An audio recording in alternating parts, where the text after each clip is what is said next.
meil oli õuepealne, seal me mängisime, majas oli teisi lapsi ka, teistega koos siis. Inimesed olid üldse ärevuses, aga meie ei osanud arvata, mõtlesime, et meil on võõras isa, et tema pärast ei viida ära.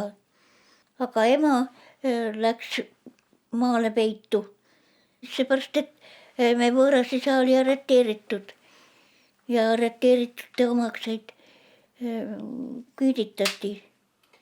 Ja sealt ta tuligi järgmisel päeval, kui mindi talle ütlema, et meid õega viidi ära, siis ta tuli meile järgi.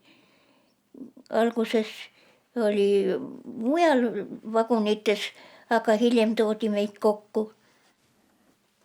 Olime nagu lambad, oskasime ennast viia ja veoauto oli sõduritega, suur kella andmine ukse taga ja siis öeldi, et pange asjad kokku, mis tahate kaasa võtta ja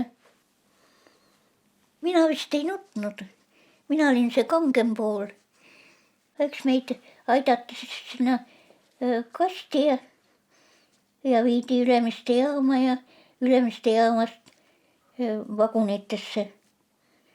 Vagunid olid juba ikka majutatud, olid inimesed seal juba endale kohad leidnud. Aga vägivalla vastu on inimene võimetu. Ei oleks saanud ju sealt ära joosta, aga tee peal siiski juhtus niisugune asi, et need aknaluugid, mis olid, need käisid ju lahti ja üks naine põgenes sealt luugi kaudu ära ja ta oli kohale jõudnud siia. Ja ega me ennem sellest vagunist ei väljunud, kui meid juba Siberis koha peale viidi. Siis meid laaditi härjavankrit, mitte vanker, aga regi, nende regede peale, nii palju kui mahtus siis. Ja sealt läks juba teekond siis koha peale. See oli sofoos, tähendab vilja lõikamise sofoos. Ja seal me ikka päris hulka aega elasime, enne kui midagi päris asja tegema hakkasime. See oli nagu, ütleme, orjakauplemine või nii, pandi sind ritta ja valiti välja, keda siis võeti ja keda ei võetud.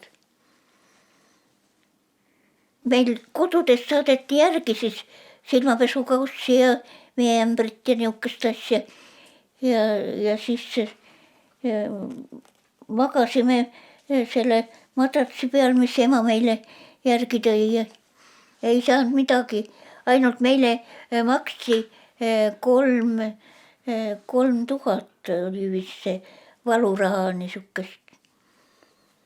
Oleme nii õnnelikud, et tagasi saime.